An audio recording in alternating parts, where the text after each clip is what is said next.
Selamat malam jemaat yang berada di rumah masing-masing dan selamat beribadah untuk kita semua. Mari kita mempersiapkan hati dan pikiran kita untuk menghadap Tuhan dan menyembah-Nya serta memuliakan nama-Nya karena begitu besar kasih-Nya bagi kita sampai saat ini.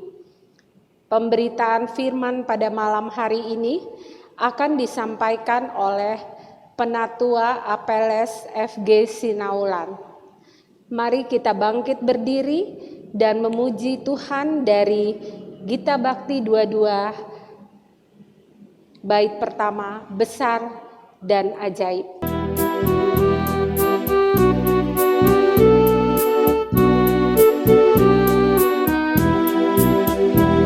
Besar dan ajaib segala karya-Mu, Allah yang Maha Kuasa. Adil dan benar segala jalan-Mu, Raja segala bangsa.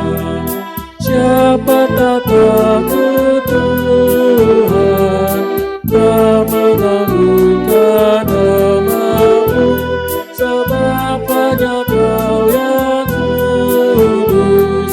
Semua bangsa akan datang dan sujud menyembah, sujud menyembah, sujud menyembah Engkau Tuhan, dan sujud menyembah, sujud menyembah, sujud menyembah Engkau Tuhan. Jemaat yang dikasihi dalam Tuhan Yesus Kristus, marilah kita bersatu di dalam doa.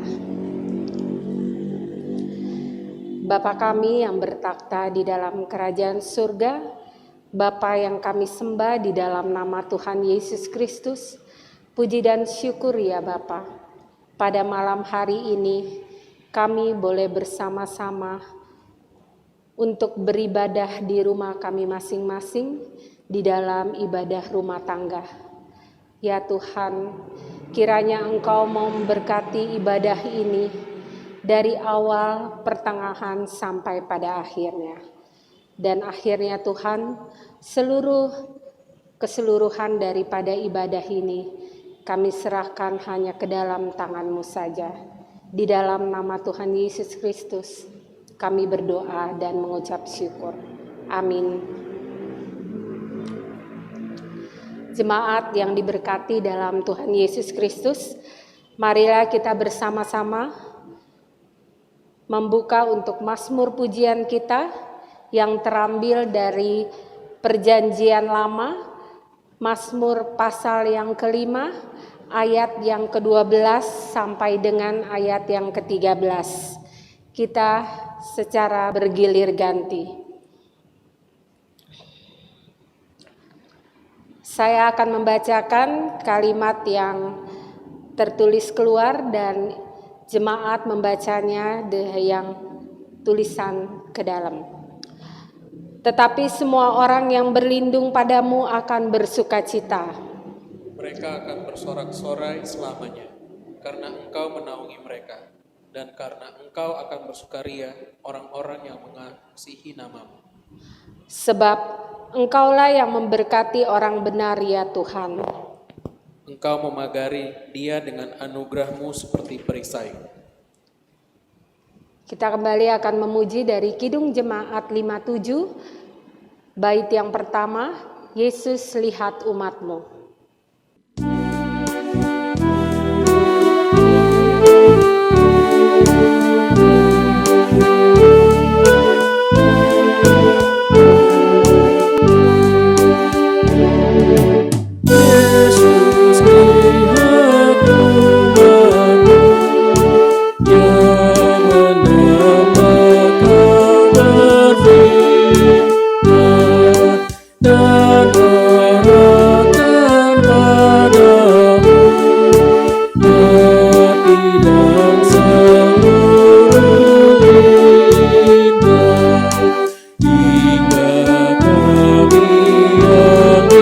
Dunia kau dekatkan pada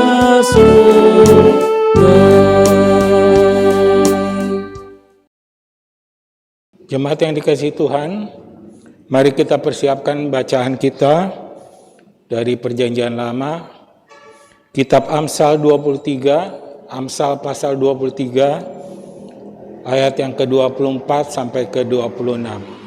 Dan dengan Alkitab terbuka di hadapan kita, mari kita berdoa untuk mohon bimbingan Roh Kudus.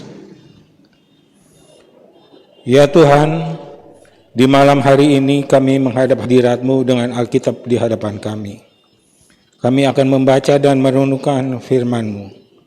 Tolonglah kami ya Tuhan, angkatlah pikiran kami yang mengembara, redamlah semua suara yang bukan berasal dari-Mu. Dan karuniakanlah kami Roh Kudus-Mu untuk menuntun kami mendalami segala kekayaan firman-Mu, serta melakukannya dalam hidup beriman. Dan kepada hamba-Mu ini, berilah hikmat-Mu sehingga dapat menjabarkan firman-Mu sesuai kehendak-Mu saja. Bersabdalah ya Tuhan, karena anak-anak-Mu siap mendengar. Dalam nama Tuhan Yesus Kepala Gereja, kami berdoa. Amin. Jemaat, marilah berdiri untuk mendengar pembacaan Alkitab dari Amsal pasal 23, ayat 24 sampai 26, yang menyatakan, ayat seorang yang benar akan bersorak-sorak, yang memperanakan orang-orang yang bijak akan bersuka cita karena dia. Biarlah ayahmu dan ibumu bersuka cita, biarlah beria-ria dia yang melahirkan engkau. Hai anakku, berikanlah hatimu kepadaku, biarlah matamu senang dengan jalan-jalanku. Demikianlah pembacaan Alkitab, terpujilah Kristus, haleluya.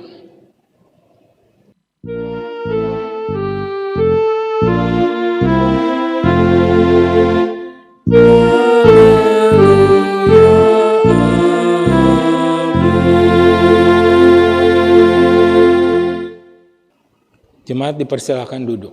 Jemaat yang dikasihi Tuhan, bacaan pada malam hari ini merupakan kelanjutan dari khotbah ibadah hari Minggu yang lalu, yang di dalamnya ada peneguhan sidi. Sama-sama diambil dari kitab Amsal pasal 23. Kitab Amsal adalah kitab yang berisi kumpulan perkataan penuh hikmat dan kebijaksanaan yang ditulis dengan gaya puitis. Dan kalau pasal 23 ini secara keseluruhan membicarakan mengenai pendidikan anak-anak, khusus pada ayat 24 sampai 26 ini membicarakan bagaimana orang tua bersuka cita karena berhasil mendidik anak-anaknya. Nah, apa yang membuat orang tua bisa bersuka cita atau berbangga terhadap anak-anaknya? Saya jadi teringat beberapa tahun lalu pada pertemuan orang tua dan guru di sekolah, seorang guru BK, guru bimbingan dan konseling, bertanya pada para orang tua, apa yang orang tua inginkan agar anaknya menjadi kelak? Apa yang dapat membanggakan orang tua nantinya? Kebanyakan orang tua menjawab, saya mau anaknya jadi terkenal. Ada yang bilang, saya mau anak saya jadi pemimpin atau direktur. Ada lagi yang bilang, anak saya mau jadi hartawan atau orang kaya, dan lain sebagainya. Namun seorang ibu menjawab, saya mau anak saya jadi orang baik. Baik dalam hal ini adalah berintegritas. Berintegritas sendiri dalam Kamus Besar Bahasa Indonesia berarti memiliki kemampuan untuk memancarkan kewibawaan dan kejujuran. Kemudian guru itu bertanya lagi kepada mereka, terutama kepada mereka yang menjawab bahwa anaknya mau jadi orang terkenal, mau jadi pemimpin, mau jadi hartawan. Bapak Ibu yang anaknya mau jadi orang terkenal yang mau jadi pemimpin, yang mau jadi hartawan, kalau anaknya itu terkenal sebagai koruptor atau penjahat, atau mencapai cita-cita dengan cara curang, yang penting terkenal, yang penting jadi pemimpin, yang penting banyak harta, walaupun reputasinya buruk, apakah Bapak Ibu mau? Serta-merta para orang tua tersebut dengan cepat menjawab, jangan gitu dong. Ya. Maunya mereka hidup baik, mencapai cita-cita dengan jalan yang benar. Sebaliknya, ketika sang guru bertanya pada si ibu yang hanya menjawab, pokoknya anak saya maunya jadi orang baik, gitu ya, orang benar. Apakah mau kalau anaknya itu jadi orang baik, orang benar, tapi hidupnya miskin, jadi pekerja kasar, bukan direktur, dan tidak terkenal? Nah, si ibu menjawab, nggak apa-apa, yang penting dia jadi orang baik, karena saya percaya kalau dia jadi orang baik, maka Tuhan akan memeliharanya.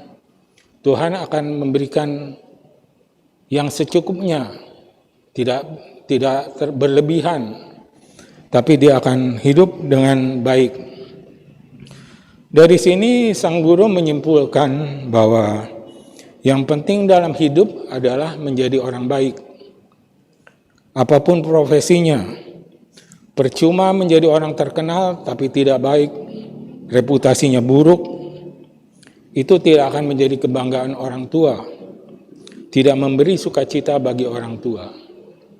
Kita melihat beberapa tahun yang lalu ada seorang anak yang menempuh pendidikan S2 tapi ternyata jadi pembunuh. Padahal dia cukup pintar, bahkan mendapat beasiswa sampai bisa menempuh pendidikan ke luar negeri. Dalam Amsal 2 ayat 20 dikatakan, sebab itu tempuhlah jalan orang baik dan peliharalah jalan orang benar. Sebab menurut Amsal 12 ayat 2, orang baik dikenan Tuhan tetapi si penipu dihukumnya. Bahkan Rasul Paulus dalam suratnya kepada jemaat Efesus 2 ayat 10 ditegaskan bahwa kita ini buatan Allah, diciptakan dalam Kristus Yesus untuk melakukan pekerjaan baik yang dipersiapkan Allah sebelumnya. Ia mau supaya kita hidup di dalamnya.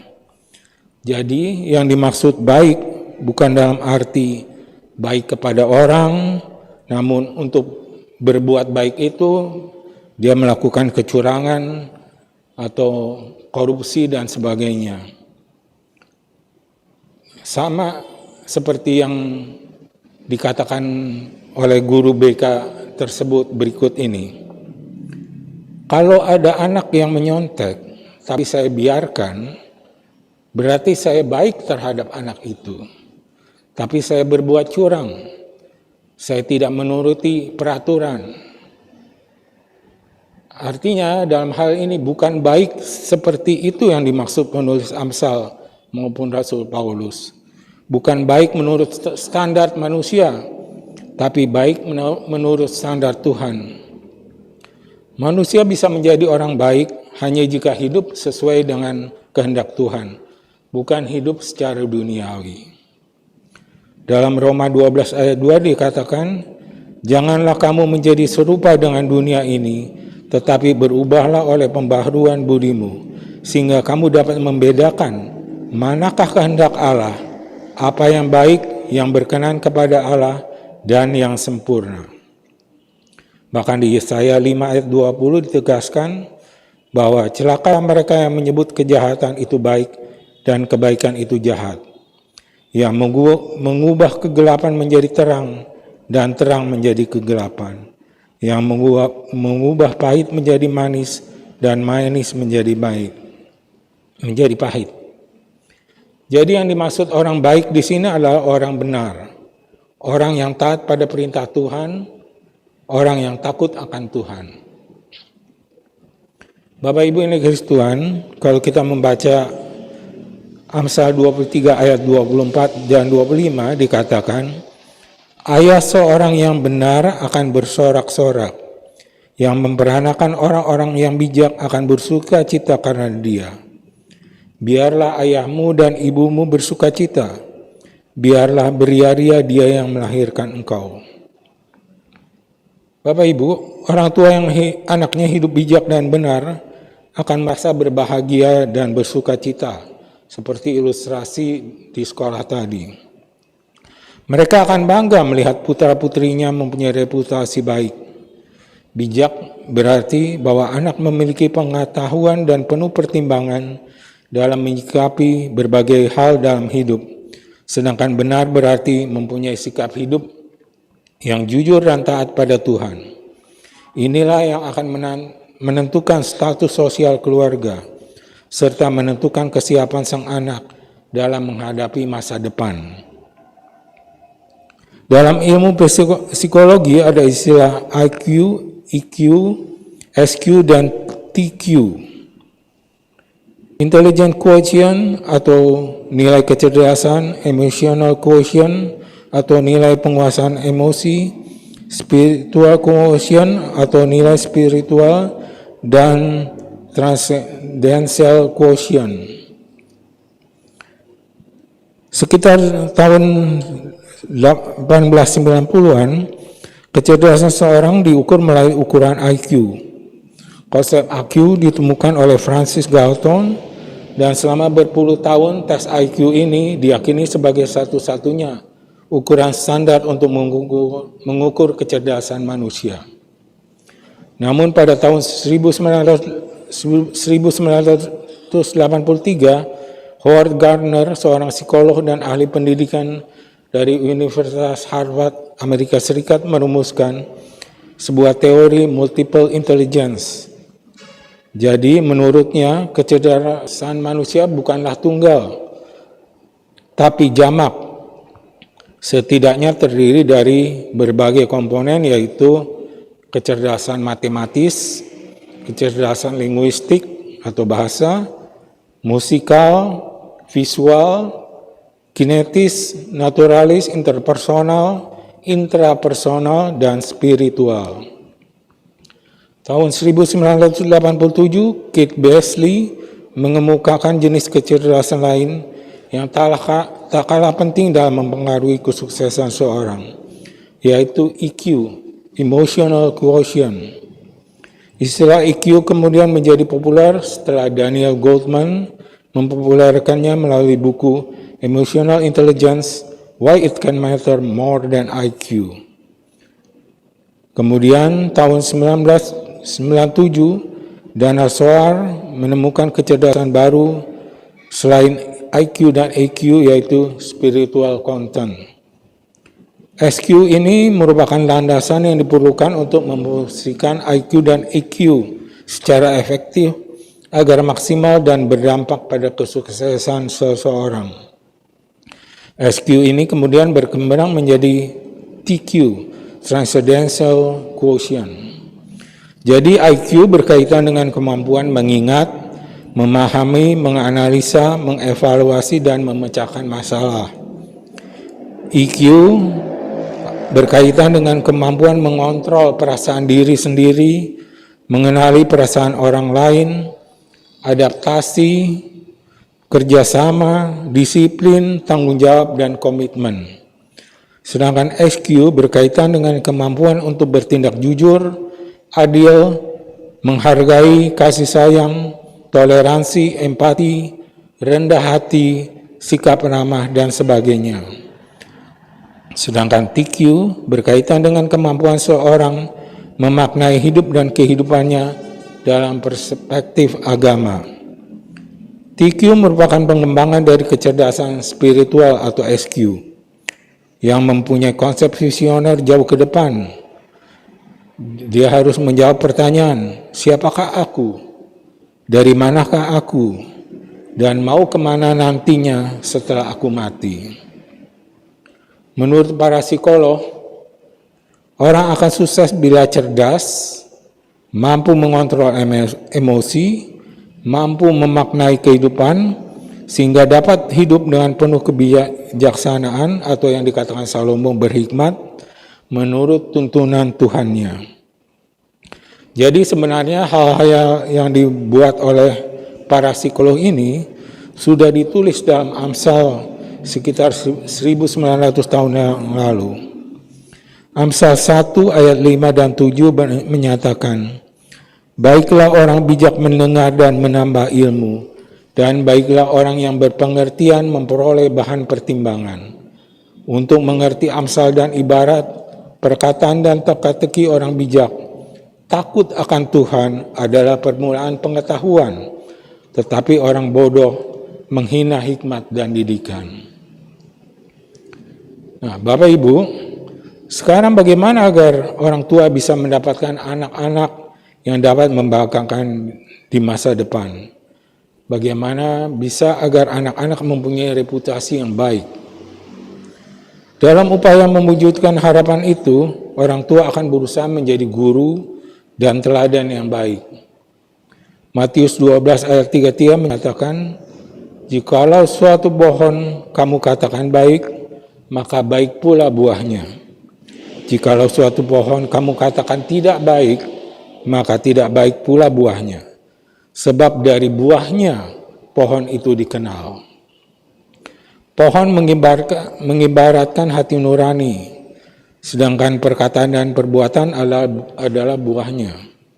Pohon juga mengibaratkan orang tua, sedangkan buah adalah anak-anaknya. Untuk menilai apakah kita telah menjadi pohon yang baik, kita harus melihat dari kacamata Tuhan, bukan kacamata kita sendiri. Kita bisa aja bilang kita baik, tapi apakah itu menurut standar Tuhan atau menurut standar kita sendiri? Benarkah saya sudah menjadi pohon yang baik bersama dengan Tuhan? Ataukah saya menjadi pohon yang jelek atau tidak baik yang melawan Tuhan? Mari kita coba renungkan kembali, benarkah kita sudah bertumbuh dan terus mengeluarkan buah yang baik? Orang yang mencintai firman Tuhan makin hari makin mencintai firman itu. Dia akan mulai membaca firman Tuhan, kemudian mempelajarinya dan mempraktekannya dalam kehidupan sehari-hari melalui perkataan dan perbuatannya. Tetapi orang yang tidak mencintai firman Tuhan, dia akan membaca dengan terpaksa, kemudian setelah itu berhenti di situ aja. Sama seperti kalau kita membeli bibit tanaman yang baik. Kalau tidak dipelihara dengan telaten, maka kemungkinan besar bibit itu tidak tumbuh dengan baik seperti yang diharapkan mula-mula. Alkitab mengajarkan kita untuk terus bertumbuh, terus memupuk iman kita, dan dari situ kita akan menghasilkan buah-buah yang baik lewat perkataan dan tingkah laku orang tua yang baik. Anak-anak yang merupakan keturunan kita, melihat teladan kita, akan terbiasa untuk berbuat baik juga. Oleh karena itu, hendaknya para orang tua Kristen tidak mengucapkan kata-kata yang tak berguna atau negatif, seperti yang dianjurkan Rasul Paulus dalam Efesus 4 ayat 29. Janganlah ada perkataan kotor keluar dari mulutmu, tetapi pakailah perkataan yang baik untuk membangun di mana perlu, supaya mereka yang mendengarnya beroleh kasih karunia. Mari kita sebagai orang tua berkata-kata yang positif, yang membangun, yang membawa kebenaran, dan yang mampu membawa anak-anak kita kepada Kristus, sehingga mereka pun dapat merasakan kasih karunia Tuhan. Menurut para psikolog dan pendidik, orang tua adalah role model bagi anaknya. Apa yang dilakukan orang tua akan dicontoh oleh anak. Jika orang tua ingin anak berperilaku sesuai dengan keinginan orang tua, jika orang tua ingin anaknya berperilaku baik, maka orang tua pun harus mencontohkannya, mencontohkan hal-hal yang baik. Misalnya, membuang sampah di tempat sampah, mengantri di depan loket, atau makan dengan rapi secukupnya. Maka anak-anak pun akan belajar dan mengikuti kebiasaan tersebut. Sebaliknya, kalau anak sering melihat orang tuanya bertengkar atau bersikap keras kepala, maka anak pun akan bertemperamen yang keras. Lebih parah lagi jika anak menjumpai orang tua mereka tidak patuh pada opa-omanya, yang merupakan orang tua dari orang tuanya sendiri. Kondisi itu sewaktu-waktu dapat ditiru dan anak pun terdorong untuk melawan orang tuanya sendiri. Orang tua yang terlalu sibuk juga kadang lupa membimbing dan memperhatikan anaknya. Anak hanya dibekali dengan materi semata. Kurangnya perhatian, bimbingan, dan didikan inilah yang menjadikan anak kurang mendapat pelajaran sikap yang baik. Kondisi ini sangat rentan menimbulkan masalah, bukan hanya di antara anak dan orang tua, tapi juga masa depan sang anak dalam masyarakat. Oleh karena itu, menurut para pendidik, orang tua harus pertama membangun komunikasi yang baik dan efektif. Komunikasi yang menghasilkan saling pengertian antara satu sama lain. Artinya orang tua tidak hanya menjadi orang yang ingin dimengerti oleh anak sebagai orang yang lebih tua dan patut dihormati, tetapi orang tua pun harus berusaha mengerti dan memahami anaknya. Usahakanlah untuk menjadi pendengar yang baik. Yang kedua, orang tua harus meluangkan waktu bersama anak. Sesibuk apapun orang tua, luangkanlah waktu untuk sekedar bicara dari hati ke hati dengan anak. Ketahui apa yang sedang disukai anak, apa yang sedang dirasakannya, apa yang diinginkannya. Jika ada anak ada masalah, cobalah bersama-sama mencari solusinya. Ketiga, mencintai anak dengan tulus. Perlakukanlah anak dengan penuh kasih sayang dan lemah lembut. Ajarkanlah mereka sopan santun dan akhlak yang baik. Jangan lupa untuk memberikan anak ajaran agama sejak dini, karena dengan ajaran agama dapat mencegah perbuatan negatif. Anak itu ibarat sebuah kanvas putih yang bersih. Orang tuanya lah yang akan memberikan warna-warni di dalamnya. Hari Minggu yang lalu ada 6 orang anak yang diteguhkan CD. Dengan demikian mereka memasuki tahap dewasa secara iman dan mengambil alih tanggung jawab orang tua dalam baptisan kudus. Bila kita perhatikan, ke-6 anak ini sangat kental pengaruh orang tua dalam pertumbuhan iman mereka. Orang tua mereka yang mengajarkan iman Kristen dalam keluarga.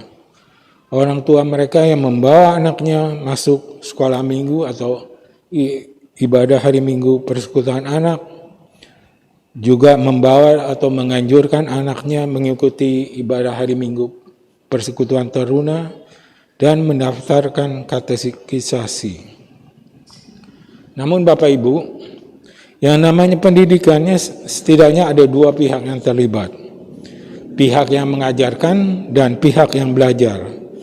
Kalau pihak yang mengajarkan sudah berusaha, tapi pihak yang belajar tidak mau menanggapi secara benar, maka hasilnya juga tidak maksimal.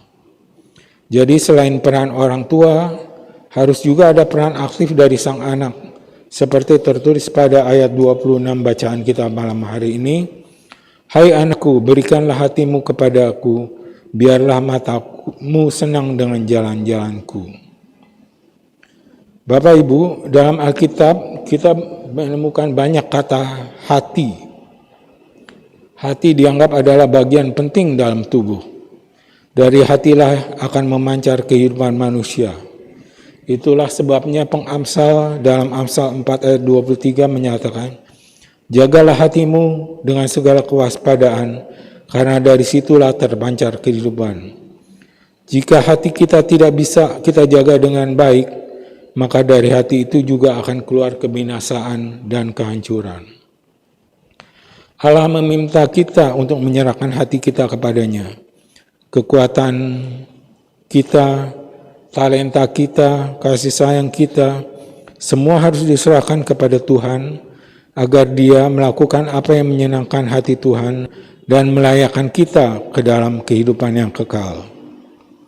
Manusia bisa saja menyembunyikan rasa hatinya dari orang lain, tapi Tuhan pasti tahu apa yang ada dalam hati kita.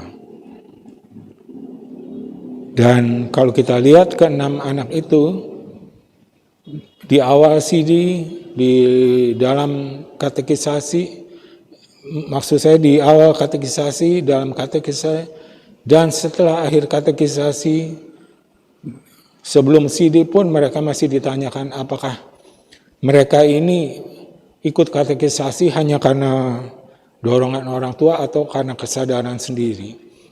Dari situ kita akan melihat bahwa mereka yang benar-benar sadar akan mampu menyerap pelajaran katekisasi dengan baik.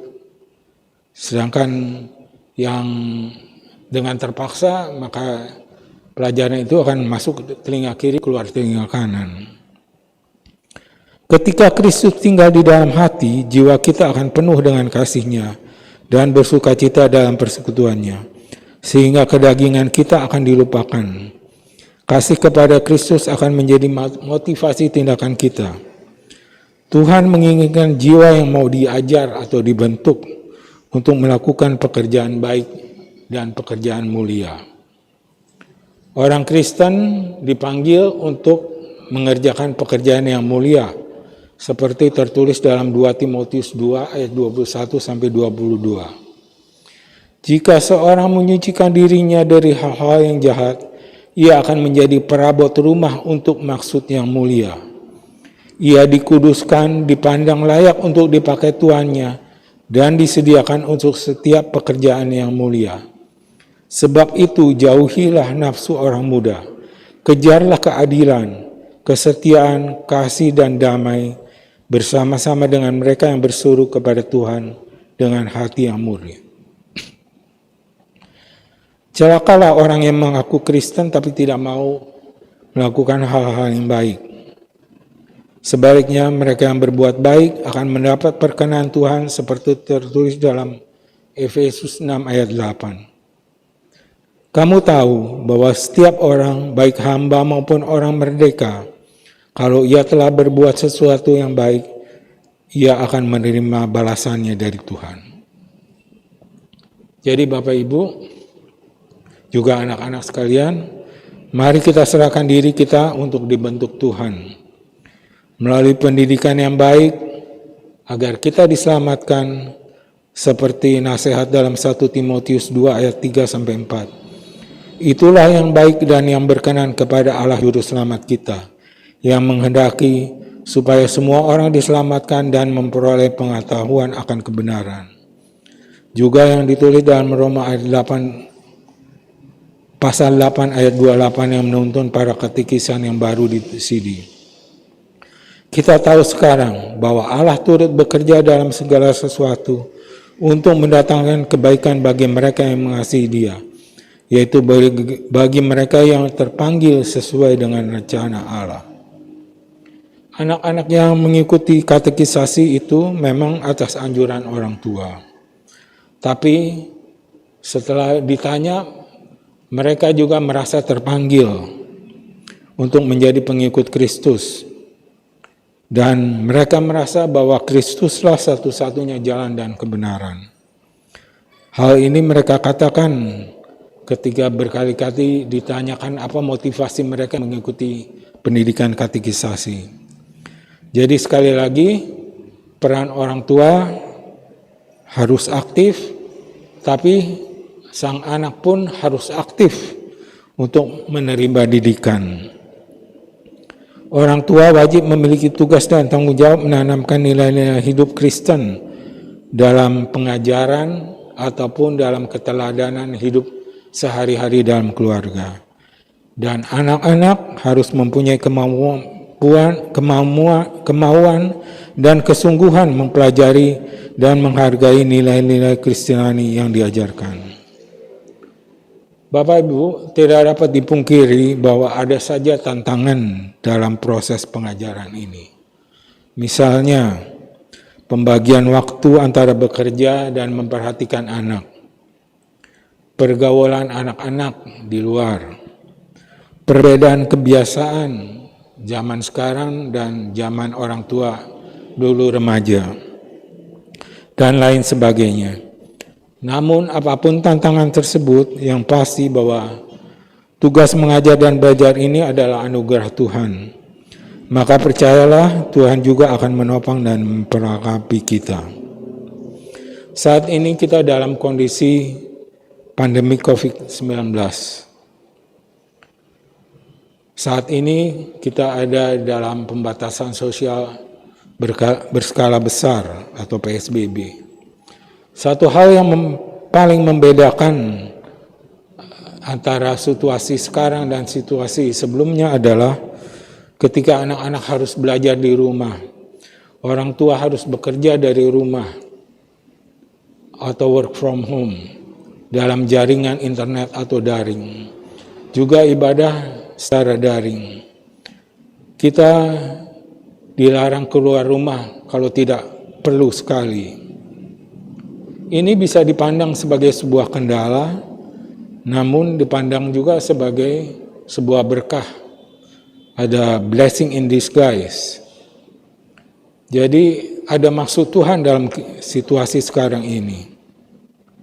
Dengan berkumpul dalam satu rumah, ada kesempatan bagi orang tua untuk memperhatikan anaknya secara lebih seksama, untuk mendidik mereka hal-hal yang baik. Ada kesempatan bagi anak untuk memperhatikan ajaran-ajaran yang baik yang diteladankan oleh orang tua. Jadi Bapak Ibu juga anak-anak, mari kita pergunakan waktu yang ada untuk mengisinya dengan hal-hal yang baik. Dengan mengajarkan dan belajar hal-hal yang baik dan benar.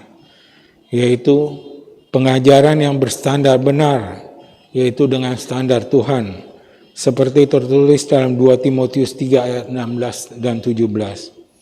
Segala tulisan yang diilhamkan Allah memang bermanfaat untuk mengajar, untuk menyatakan kesalahan, untuk memperbaiki kelakuan, dan untuk mendidik orang dalam kebenaran. Dengan demikian, tiap-tiap manusia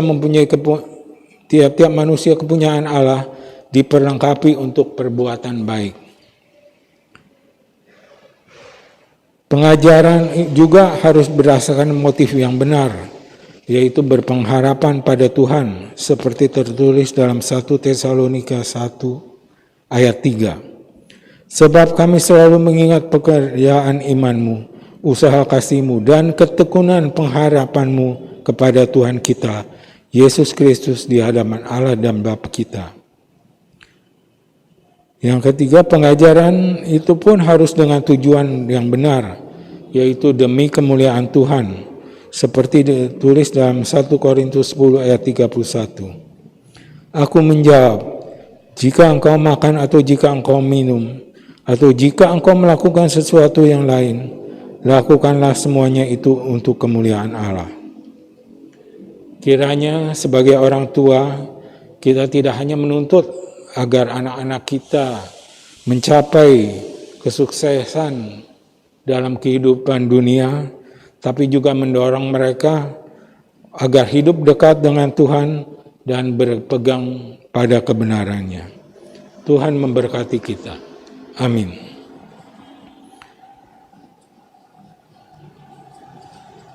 Sebagai respons atas firman Tuhan yang telah kita dengar, mari kita nyanyikan Gita Bakti 289 bait yang pertama, Diberikan Padaku.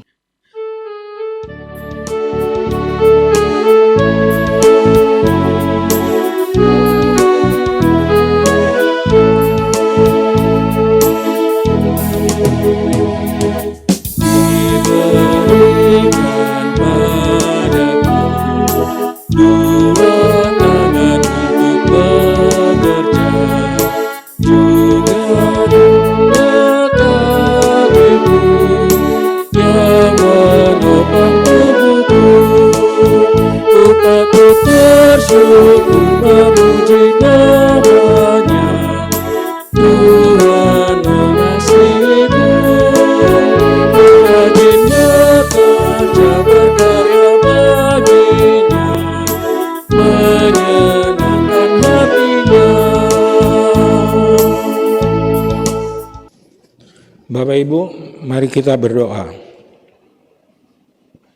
Ya Allah Bapa kami bersyukur dan berterima kasih atas firman-Mu yang kami baca dan renungkan pada malam hari ini. Terima kasih karena Engkau telah mengingatkan kami untuk senantiasa mempelajari firman-Mu dan menjadi teladan bagi keluarga kami. Sehingga pada akhirnya keluarga kami dapat duduk dalam perjamuan bersama Tuhan Yesus di dalam kerajaan-Mu. Terima kasih ya Bapa, karena untuk memahami kehendak-Mu itu, Engkau telah memberi kami roh pembimbing, roh-Mu yang kudus. Kiranya firman-Mu yang kami pelajari malam hari ini dapat menjadi pedoman hidup kami sesehari. Mampukan kami ya Tuhan. Ya Bapa, kami juga ingin mohon berkat-Mu bagi gereja-gereja-Mu di dunia ini, secara khusus bagi GPIB Koinonia. Berkatilah semua pelayan-Mu di sini, mulai dari ketua jemaat, para majelis, para anggota BPPJ, para pengurus komisi-komisi, pengurus PLK terutama yang baru terpilih kemarin, juga Satgas COVID-19 dan tim live streaming. Agar kami selalu dekat dengan-Mu, agar kami dapat menjadi teladan bagi jemaat dan bagi keluarga, serta pelayanan kami menjadi berkat dan memuliakan Tuhan. Ya Bapa, kami doakan juga seluruh jemaat-Mu dari sektor 1 sampai 7, terutama yang mengikuti ibadah live streaming pada malam hari ini. Kami percaya bahwa apa yang telah Tuhan berkati akan selalu Tuhan lindungi, selalu Engkau rawat, Engkau membimbingnya, karena kami sadar bahwa kami tidak akan mampu menghadapi segala pergumulan hanya dengan kekuatan kami sendiri. Oleh karena itu ya Bapa, kami bersyukur karena Engkau mau membimbing kami, karena Engkau mau menjadi andalan kami dalam setiap situasi yang kami hadapi. Ya Bapa, kami juga serahkan bangsa dan negara ini yang menghadapi berbagai cobaan, terutama pandemi COVID-19. Kasihanilah kami ya Tuhan, terutama anak-anak-Mu. Pulihkanlah kami dari penyakit tersebut. Pulihkanlah ekonomi kami. Kami percaya bahwa bila kami menyerahkan segala khawatir kami kepada-Mu, Engkau akan mengangkat beban kami. Kami berdoa juga untuk para pemimpin mulai dari tingkat RT hingga presiden. Berilah hikmat dan kebijaksanaan kepada mereka, sehingga mereka dapat menjadi pemimpin yang adil, bijaksana, dan patut diteladani. Berkati mereka pula yang sedang berjuang melawan pandemi ini. Berilah kemampuan untuk mengatasi setiap permasalahan yang ada, sehingga penyakit tersebut dan dampaknya dapat diredam. Bapa, pada kesempatan ini kami juga ingin menyerahkan saudara-saudara kami yang sedang mengalami kelemahan tubuh. Kiranya Engkau memberkati para dokter dan orang-orang yang merawat mereka, obat-obatan yang mereka minum, keluarga yang menjaga, membiayai, dan mengurus keperluan mereka. Karena kami percaya dalam darah Yesus semua sakit, penyakit, dan keluh kesah akan teratasi. Demikian pula bagi mereka yang mengalami pergumulan lainnya, dalam pergumulan keluarga, studi, pekerjaan, termasuk mereka yang berduka, sinarilah mereka dengan karunia-Mu, agar semua persoalan dapat teratasi dan mereka memperoleh kekuatan dan penghiburan. Dan untuk mereka yang bersuka cita pada minggu ini, karena ulang tahun dan sebagainya, terima kasih ya Bapak, karena Tuhan telah begitu baik memelihara dan menambahkan umur mereka. Kiranya Tuhan juga yang akan memelihara mereka di tahun-tahun berikutnya. Berkati segala usaha dan cita-cita serta kesehatan mereka.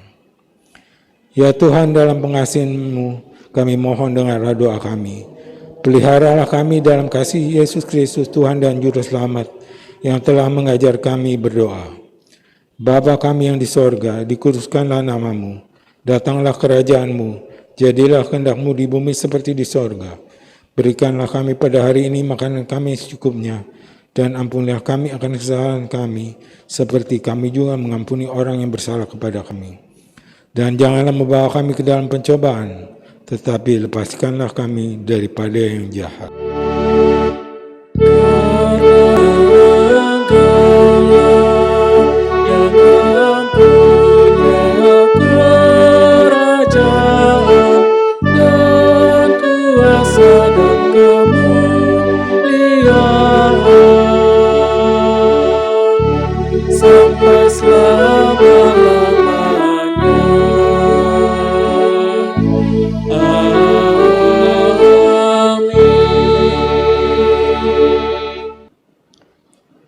Jemaat, marilah kita menyatakan syukur kepada Tuhan dengan memberi persembahan kepadanya.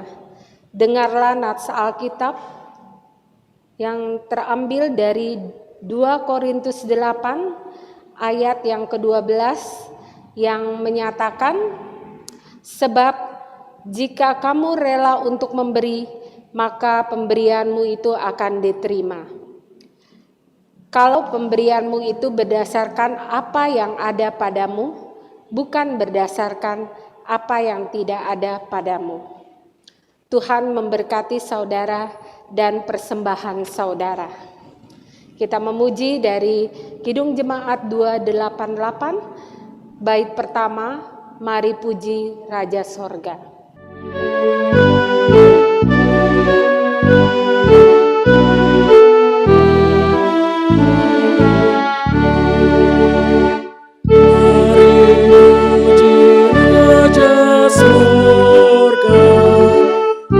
Persembahan mewalah ditebusnya jiwa raga, maka puji namanya.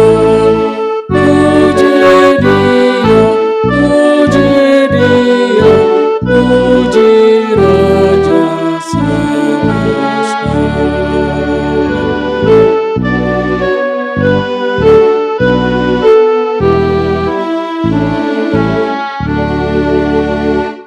Jemaat yang kasih dalam Tuhan Yesus Kristus, marilah kita bangkit berdiri dan menyerahkan ungkapan syukur kita dalam doa.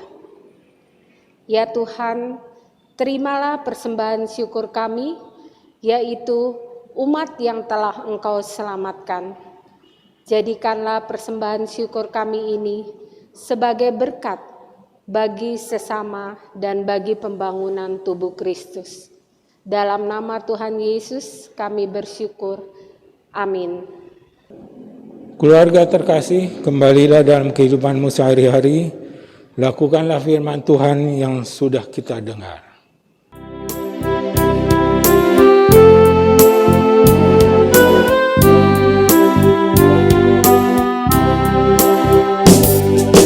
Tuhan pimpin anakku agar tidak tersesat, akan jauhlah semeru bila kau tetap dekat. Tuhan pimpin arus hidup menerang, agar jangan ku sesat, pegang tanganku